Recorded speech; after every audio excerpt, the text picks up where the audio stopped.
તો હવે હું ઝી 24 કલાકે જે રાજ્યભરમાંથી જે પસંદ કરેલા શિક્ષકો અને શિક્ષકોને સન્માનવાનો કાર્યક્રમ છે, તો હું બંને મંત્રીઓને વિનંતી કરીશ કે આપ ઊભા થાઓ અને એવા ચહેરાઓ જે છે શિક્ષણના સાથે સંકળાયેલા ખંત અને ઈમાનદારીથી કામ કરી રહ્યા છે વિદ્યાના નામમાં, તેમની સાધના શિષ્યના જીવનમાં ઉજાસ ફેલાવી રહી છે.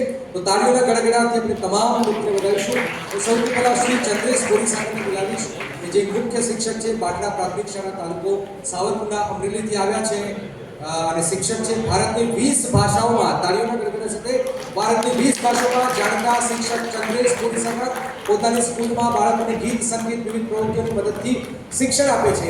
તેમની આરોગ્ય ટીચિંગ સ્કિલથી બાળકોને અઘરો વિષય અને સહેલો લાગે છે અને બાળકોને ભણવાની ખૂબ જ મજા આવે છે. ચંદ્રેશભાઈને પોતાના શિક્ષક માતા પિતા પાસેથી પ્રેરણા મળી છે. તેમની ભણાવવાની અનોખી સ્ટાઇલ સમગ્ર દેશમાં વખણાય છે. આ માટે રાષ્ટ્રપતિ અને શ્રેષ્ઠ શિક્ષક તરીકેનો પુરસ્કાર પણ એનાયત કર્યો છે. પ્રધાનમંત્રી નરેન્દ્ર મોદીને પણ મળી ચૂક્યા છે ચંદ્રેશભાઈ. ચંદ્રેશભાઈ આપનો ખૂબ ખૂબ આભાર. શ્રી દર્શન લક્ષ્મણભાઈ પરીખ, લક્ષ્મણ દાદાનું ઘર, શિક્ષક શ્રી આદર્શ સરસ્વતી હાઈસ્કૂલ, મોટી પંડુરી ગામ, તાલુકો મેદરમ, જિલ્લો અરવલ્લી. 40 વર્ષથી શિક્ષણની જ્યોત અવિરત પ્રગટ કરી રહ્યા છે દર્શનભાઈ પરીખ અને તેના અજવાળાથી અનેક વિદ્યાર્થીઓના જીવનમાં ઉજાસ ફેલાવે છે. બાળકોને નિઃશુલ્ક